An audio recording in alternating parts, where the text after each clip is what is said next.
solicits National Assembly support for a new economic city.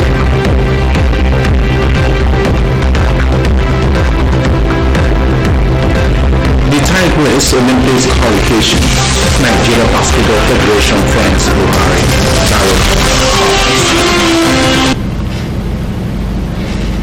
Good morning and welcome to the news. I am Jonah Oji. The Southeast Governors Forum has promised to provide the federal government details of its joint security program at the appropriate time.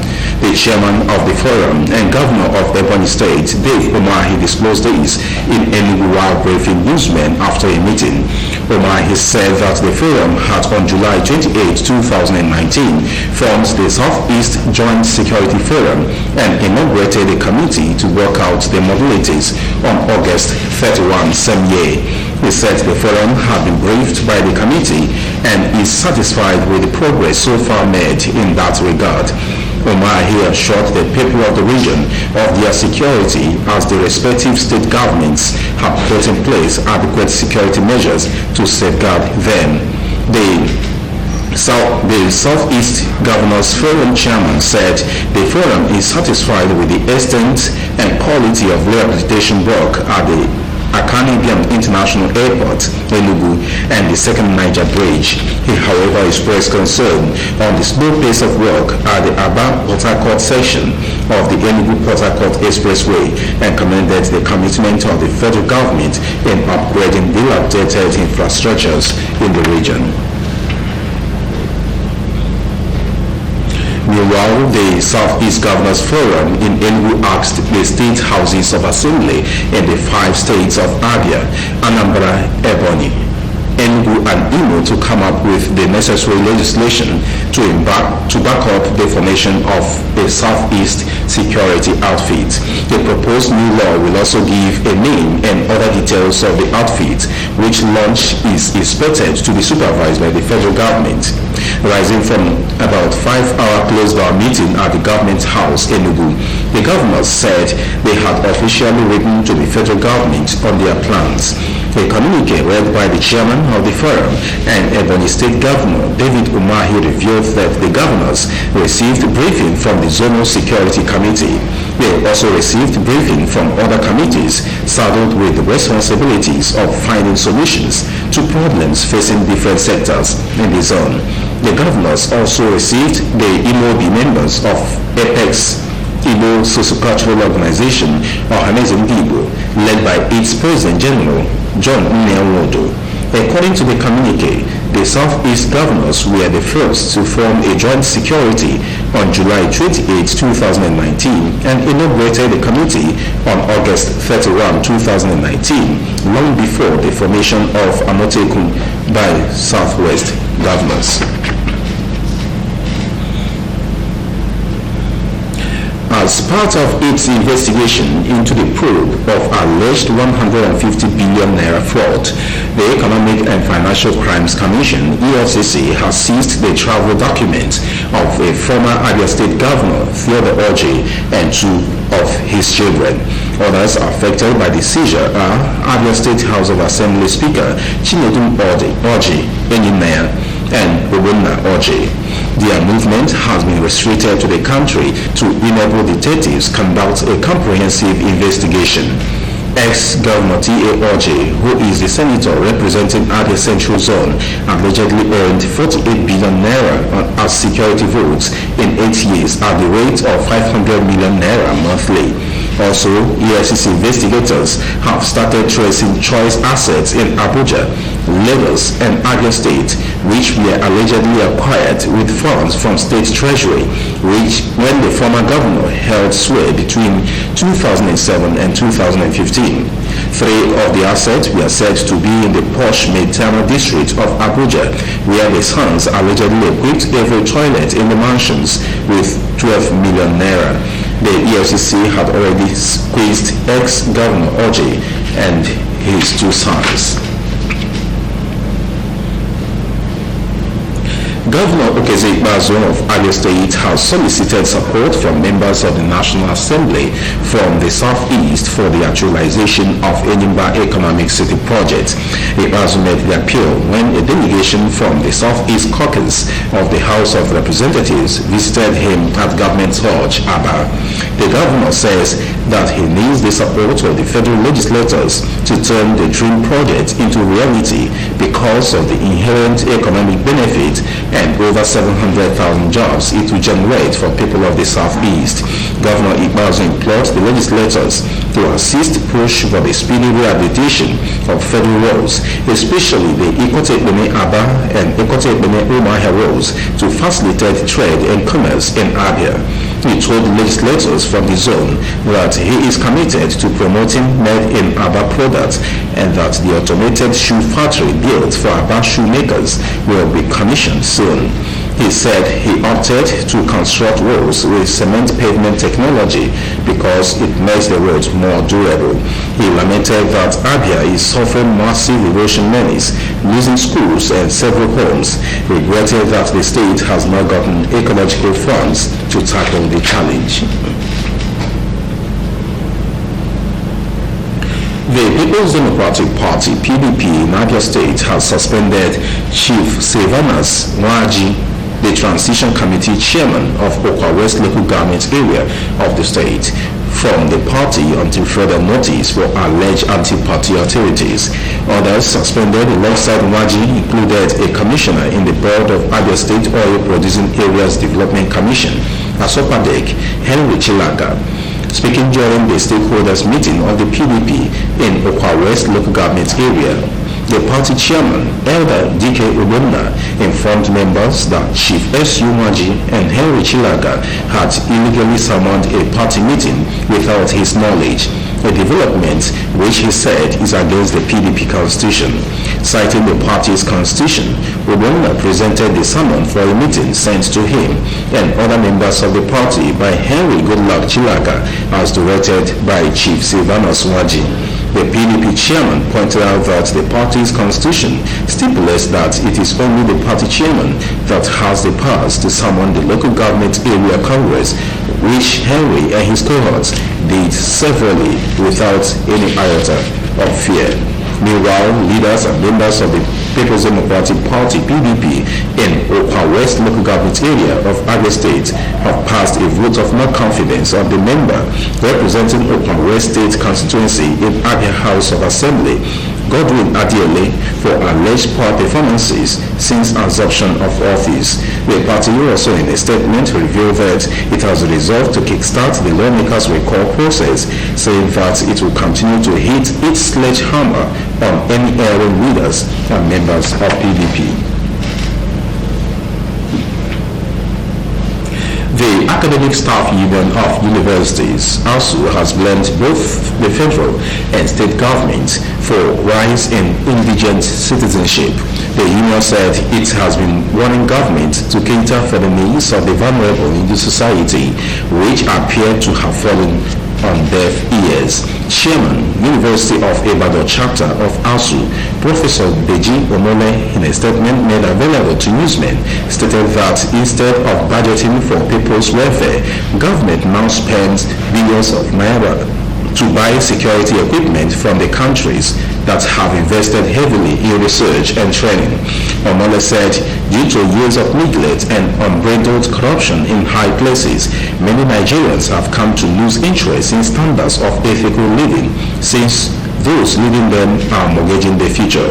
He stated that the union have maintained that a time will come when the children of the poor will have nothing to eat, stating that the observation is happening now.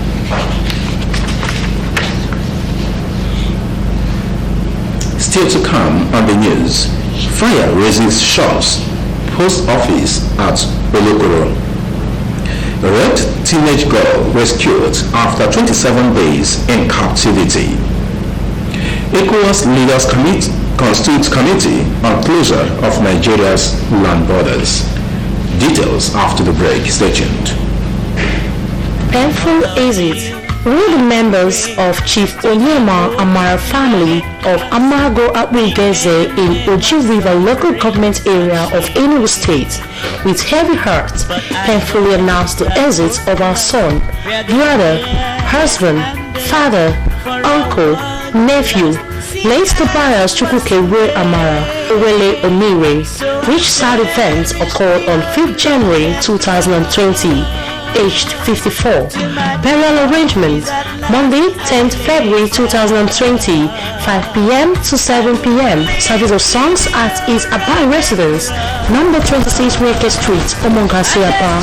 Wednesday 12th February 2020 4 p.m. to 6 p.m. Service of songs at his residence Amago Akbugeze. 6 p.m. to 9 p.m. Night of tributes at the same venue. Thursday, 13th February 2020, 7:30 a.m. Body leaves the mortuary at Achali to his residence at Amago Akbugeze. 8 a.m. Body arrives his residence at Amago Akbugeze for Lion Estate. 9:30 a.m. Body arrives Emmanuel Anglican Church at Akbugeze for a funeral service. 12 noon. Interment at late Sir Tobias C. Amara's compound. Condolence visits and reception follows immediately after interment. Friday, 14th February 2020, condolence visits continue. Sunday, 16th February 2020, Thanksgiving service at Emmanuel Anglican Church at Akbugeze. May his soul rest in perfect peace. Amen. Signed, Sasiru N. Amara, 45.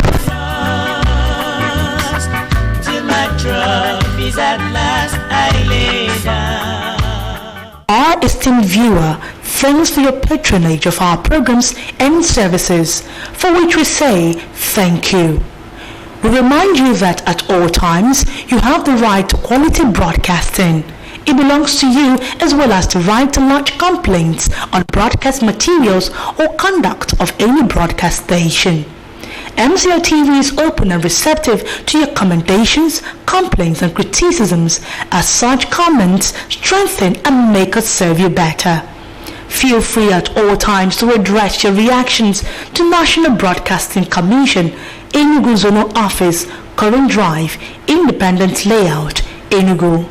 You can email us at mbcenuguzone@yahoo.com or Modern Communications Limited, number 9B Obibo Avenue, Aba. MCLtv, the world in your home.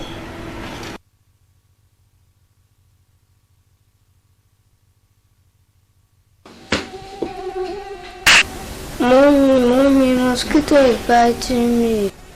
But I asked you to use Top Rank insecticide. Top Rank insecticide kills mosquitoes, cockroach, flies, and every other crawling and flying insects faster anywhere around you. NAFDAC approves Top Rank insecticide for its effectiveness. Use Top Rank insecticide and enjoy a peaceful night's rest. Available in all shops and supermarkets near you in 600 milliliter can and 300 milliliter can. Top Rank insecticide is marketed nationwide by C Success Multi Services Limited. Telephone 0813 111 2348 or 090 960 22577. Top Rank insecticide. What's worth doing is worth doing well.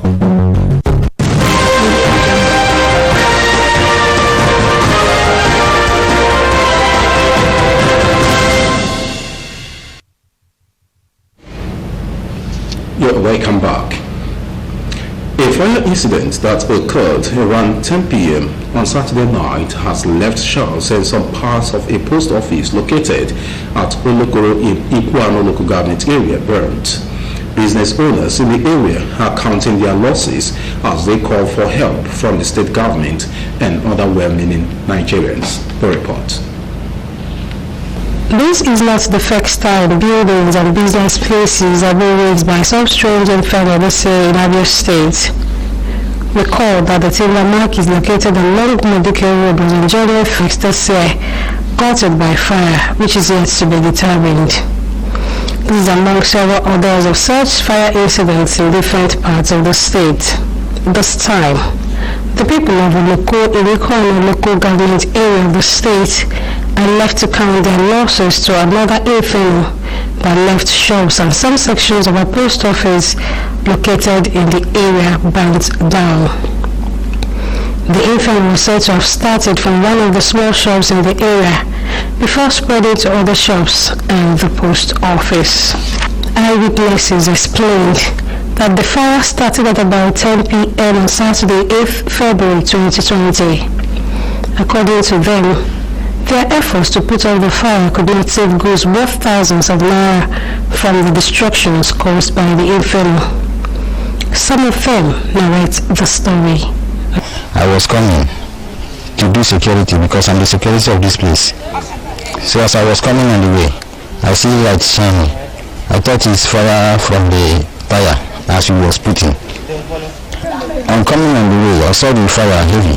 I said, what kind of fire is this?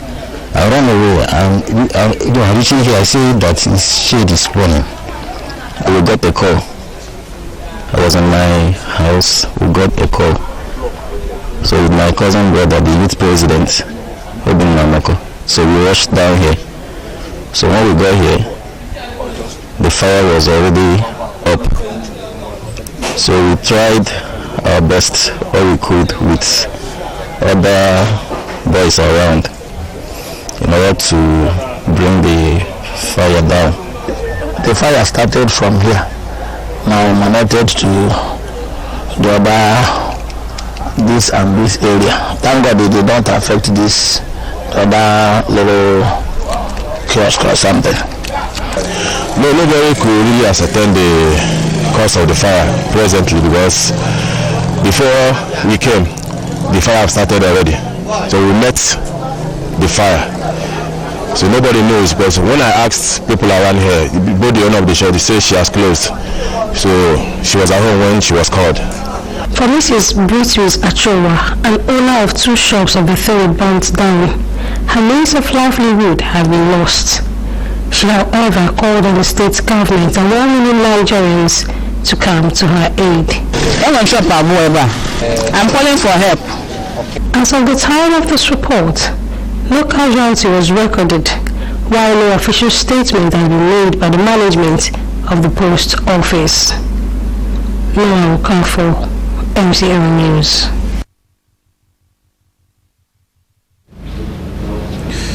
Police in Anambra State says it has rescued a 14-year-old girl allegedly kidnapped in Onitsha, Anambra State. The police spokesperson, Haruna Mohammed, in a statement said 3 suspects, including a female, were also arrested in connection with the abduction. He said the victim held hostage for 27 days and allegedly raped severally by the suspect were rescued by the Special Anti-Robbery Squad SARS at their hideout in Ogidi. Mohammed said the suspects were charged after investigations were concluded.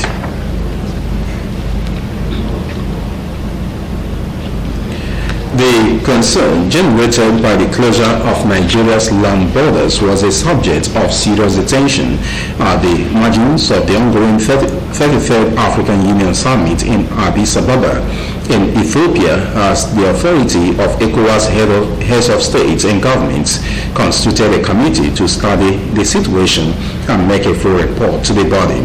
The decision to raise the committee, chaired by the president of Burkina Faso, Roch-Marc Christian Kabore, was the fallout of a resolution reached by the ECOWAS leaders at the extraordinary session called to discuss Nigeria's land border closure and other pressing regional matters. President Muhammadu Buhari had ordered the closure of the borders on August 20 last year to check the influx of smuggled products, notably rice, into the country. The move was also made to forestall illegal exports of petroleum products out of the country. A statement by presidential spokesman Malam Garuba Shehu said Nigeria's Foreign Affairs Minister Geoffrey Onyama told journalists after the meeting, which lasted for 3 hours behind closed doors, that the meeting, chaired by the ECOWAS chairman and Niger Republic's president, Mahamadou Issoufou was attended by Buhari. Onyema told journalists that the meeting also discussed West Africa's new single currency, the ECO, and the situation in Guinea-Bissau after the country's presidential election.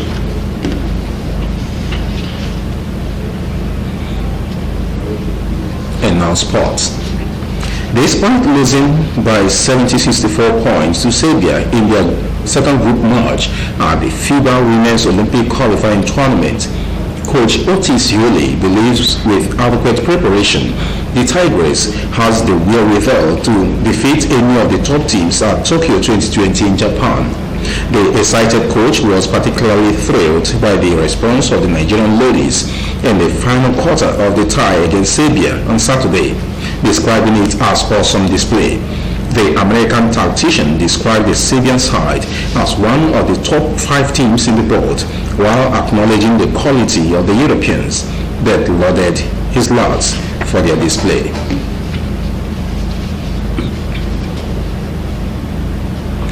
Oyinlomo Quadri has won all her matches at the International Tennis Federation ITF Junior Grade 3 tournament in Pretoria, South Africa to emerge champion. The flawless champion was at her best as tenacity coupled with her humility paid off as she claimed her first title outside West Africa. The high point for the 16-year-old sensation was the way she approached most of the matches in the singles. In the final, she proved her rating when she humbled France Mahia Brasukia 6-2, 6-3 to emerge as only players not drop a set. But she was not lucky in the doubles as her partnership with Morocco's Salma Lordini failed to produce a victory against Morocco's Sarah Akid and Yashmi Kabaj.